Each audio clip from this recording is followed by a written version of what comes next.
লখিমপুৰত কেন্দ্ৰীয় মন্ত্ৰী সৰ্বানন্দ সোণোৱাল কেইবাটাও কাৰ্যসূচীলৈ লখিমপুৰত উপস্থিত হৈছেগৈ কেন্দ্ৰীয় মন্ত্ৰীগৰাকী আমি পোনপটীয়া সম্প্ৰচাৰ জৰিয়তে এই মুহূৰ্তত আপোনালোকক লখিমপুৰলৈ লৈ যাব বিচাৰিছোঁ ঠেকেৰাগুৰিৰ চাউল ধোৱাত কাৰ্যসূচী সৰ্বানন্দ সোণোৱালৰ আৰম্ভ হৈছে গতিকে মই আজি এইখন সভাত ইমান উত্তপ্ত গৰমত আপোনালোকে উপস্থিত থাকি আজি ভাৰতীয় জনতা পাৰ্টিৰ শক্তি বৃদ্ধি কৰাৰ বাবে যিখিনি মহৎ পদক্ষেপ গ্ৰহণ কৰিলে তাৰ বাবে মই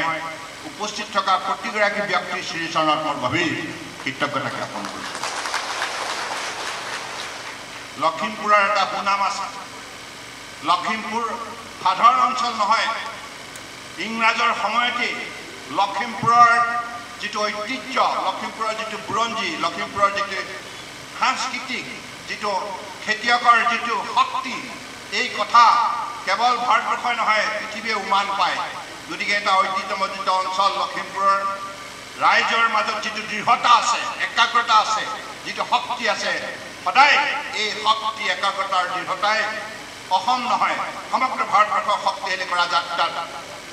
আগন্তুক দিনত এটা উল্লেখযোগ্য ভূমিকা পালন কৰিব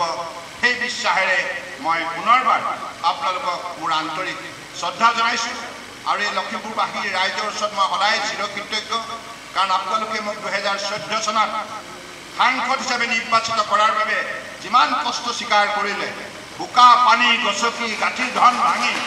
আপোনালোকে যিখিনি কষ্ট স্বীকাৰ কৰিলে আপোনালোকৰ সহযোগিতাৰ ভিত্তিতে মই সাংসদ হ'লোঁ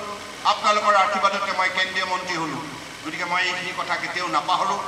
এই কথাখিনি মোক সদায় মনোবল দিয়ে গতিকে মই আপোনালোকৰ ওচৰত সদায় চিৰঋণী হৈ আছোঁ আৰু আপোনালোকৰ বাবে সদায় মই নিশ্চিতভাৱে সেৱা কৰি যাবৰ কাৰণে চেষ্টা চলাম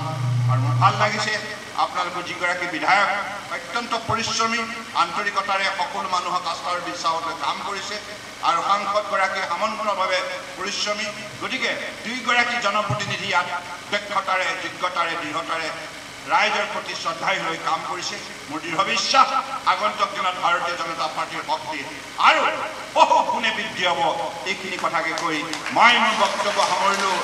ভাৰত মাতা কি ভাৰত মাতা কি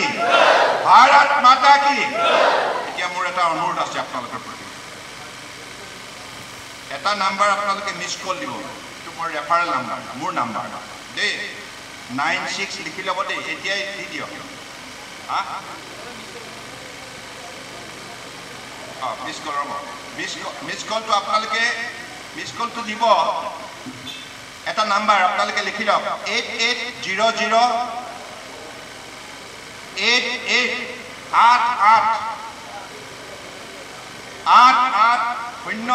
ময়ো কৈ দিওঁ 00 চাৰিটা 0 88 4 0 2024 ইংৰাজীত কম নে আকৌ হ'ব ইংৰাজীত কৈ দিওঁ 8800 আকৌ 00 2024 হ'ব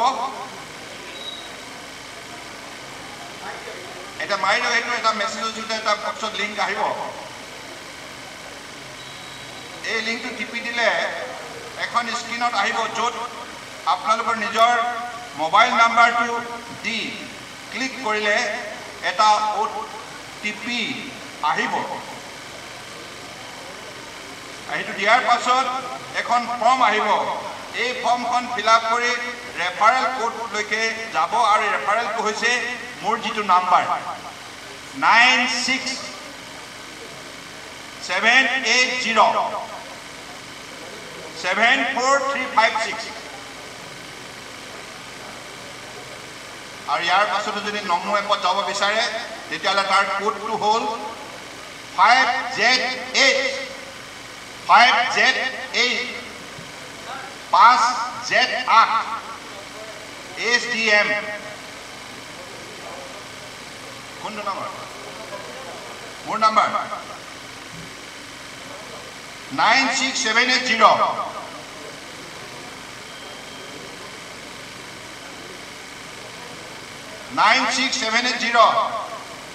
74356 এইটো মোৰ নাম্বাৰ লিখিলে নে লিখিলেনে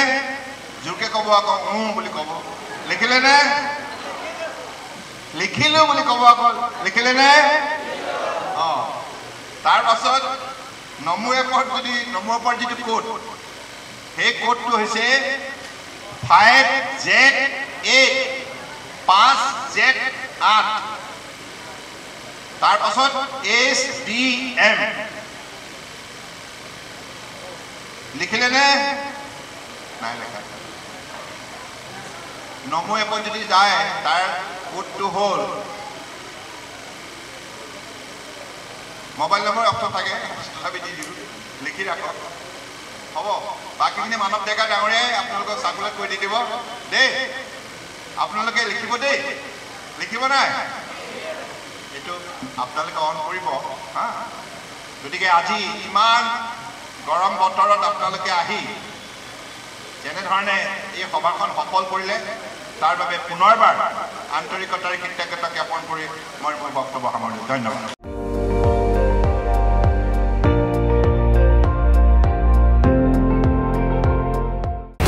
আপুনি চাই আছে ND24 সৰ্বশ্ৰেষ্ঠ নহয় সৰ্বোত্তমৰ দৌৰ